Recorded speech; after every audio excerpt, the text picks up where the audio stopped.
Mekah dan Madinah di masa depan bukan tidak mungkin akan menjadi puing-puing tangis air mata jika negara-negara Arab dan Persatuan Negara Islam sedunia hanya diam tanpa bertindak dengan rencana ambisius Israel baru-baru ini, yakni rencana Israel Raya. Sebuah gagasan ekspansionis oleh ultranasionalis Israel yang mana berambisi memperluas negara Israel dengan mencaplok dan menganeksasi negara-negara yang menjadi tetangganya. Timur Tengah akan memiliki nasib serupa dengan Gaza apabila gagasan itu benar terjadi dan dibiarkan. Apa yang sebenarnya melatar belakangi ambisi itu? Bagaimana respon dunia menyikapinya? Apakah Palestina hanyalah sebuah permulaan dari sebuah ambisi yang besar?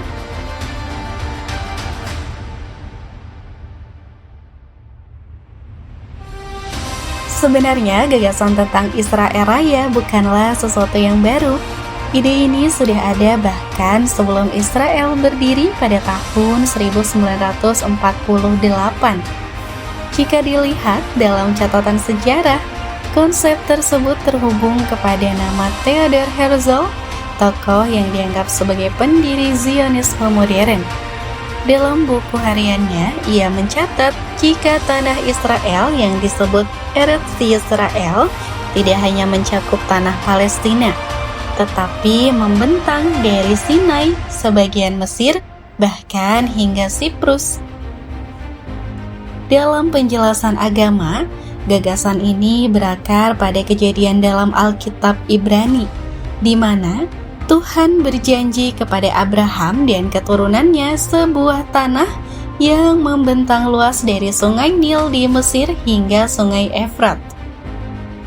Dalam peta geologi yang diklaim dan diterbitkan oleh Israel, tanah ini mencakup wilayah kini berada di Mesir, Lebanon, Yordania, Suriah, Irak, Kuwait, sebagian besar Arab Saudi, dan bahkan sampai wilayah Turki Selatan.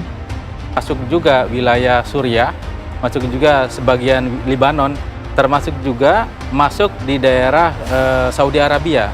Misalnya kalau ditarik dari paling dekat itu Neom, tempat sekarang Saudi sedang membangun satu kota baru, itu juga masuk dalam wilayah Israel Raya. Bahkan ada yang menarik lebih dalam lagi, lebih luas lagi, itu masuk ke Mekah dan Madinah. Gagasan ini kembali naik ke permukaan setelah Netanyahu secara terbuka mengungkapkan jika ia mendukung gagasan Israel Raya dengan menyebutkan konsep The New Middle East dalam Forum Perserikatan Bangsa-Bangsa. Netanyahu tidak hanya berbicara soal politik, tetapi juga menyebut jika perjuangannya adalah sebuah misi historis dan spiritual. Konsep inilah yang oleh kelompok ultranasionalis Yahudi sering dijadikan dasar keyakinan jika gagasan Israel Raya bukan sekedar ambisi politik, melainkan amanah Tuhan untuk bangsa Yahudi. Dalam pandangan mereka, mandat Tuhan tidak bisa dibantah, sehingga setiap perjuangan untuk memperluas wilayah dianggap sebagai kewajiban suci atau sebuah ibadah. Sejumlah kelompok politik bahkan membentuk partai bernama Gerakan untuk Israel Raya yang mendorong agar semua wilayah hasil pendudukan itu dianeksasi secara resmi. Hal ini sering diucapkan oleh tokoh-tokoh politik dari kubu sayap kanan, seperti Menteri Keuangan Israel Bezalel Smotrich dalam sebuah kesempatan secara terang-terangan menyatakan jika masa depan Israel harus mencakup Damaskus, ibu kota Suriah. Selanjutnya, politisi bernama Avi Lipkin yang secara provokatif mengatakan jika suatu hari Israel akan membentang dari Lebanon hingga gurun besar Arab Saudi, bahkan sampai merebut Mekah dan Madinah.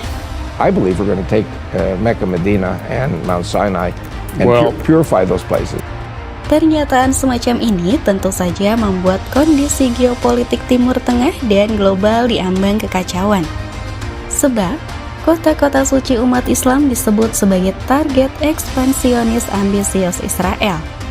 Pernyataan-pernyataan ini bukan hanya sebuah retorika yang boleh dibiarkan, tapi harus menjadi perhatian utama internasional, terutama negara-negara muslim untuk segera melakukan langkah preventif terhadap ambisi gila Netanyahu dan juga antek-anteknya.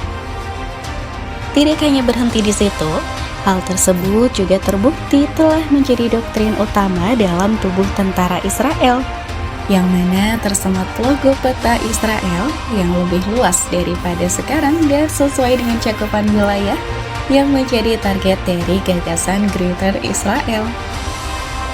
Tentu saja, gagasan ambisius tersebut mendapat reaksi keras dari negara-negara yang wilayahnya dicatut ke dalam peta Israel Raya.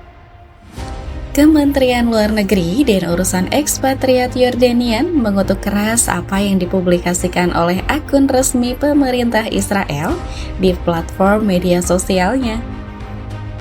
Publikasi akun Israel itu berupa peta wilayah yang diklaim bersejarah bagi Israel. Yordania mengancam ide tersebut sebagai aksi berbahaya dan provokatif serta ancaman bagi kedaulatan negara. Juru bicara Kementerian Luar Negeri Yordania menyebut retorika itu sebagai klaim delusi. Qatar yang selama ini bertindak sebagai mediator konflik di Gaza bahkan menyebut pernyataan Netanyahu absurd dan provokatif. Pada kesempatan yang berbeda, Mesir juga meminta klarifikasi terhadap pernyataan Netanyahu menilai gagasan tersebut sebagai penolakan terhadap opsi perdamaian di wilayah itu. Tak ketinggalan, Kementerian Luar Negeri Irak juga mengkritik keras ide Netanyahu, menilai pernyataannya sebagai ambisi ekspansionis dan provokasi terhadap kedaulatan negara.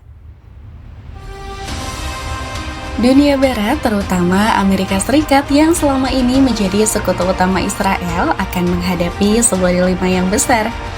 Pada satu sisi, negeri Paman Sam ingin tetap mendukung langkah Israel sebagai sekutu strategis di kawasan.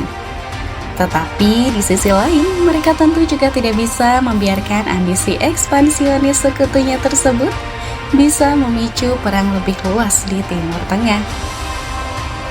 Gagasan ekspansionis Israel ini mengingatkan kita pada ambisi partai Nazi Jerman, yakni Lebensraum yang dipopulerkan oleh diktator Jerman Hitler untuk membenarkan ekspansionis militer yang dilakukan oleh Jerman kepada tetangga terdekatnya, yang pada akhirnya memicu gejolak Perang Dunia Kedua. Peluang terjadinya Perang Dunia Ketiga semakin terbuka apabila gagasan ini benar-benar terjadi, yang mana dalam peribahasa Perancis disebutkan bahwa sejarah pasti akan berulang. Konsep ini sering digunakan untuk menggambarkan siklus peristiwa yang terus berulang dalam sejarah, baik dalam skala individu, sosial, politik, maupun global. Sejarah menunjukkan kecenderungan untuk mengulangi dirinya sendiri dengan pola yang mirip. Meskipun dalam konteks yang berbeda, namun meski banyak yang percaya bahwa memahami sejarah dapat membantu mencegah kesalahan yang sama, namun kenyataannya peristiwa yang sama akan tetap terulang kembali.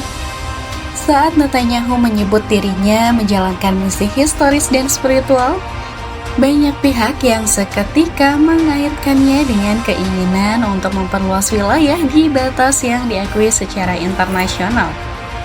Dengan melihat ambisi Netanyahu dan Israel, semakin hari semakin terlihat nyata, karena saat ini Israel telah memulai menargetkan Lebanon sebagai target baru yang akan dijadikan Gaza Jilid 2.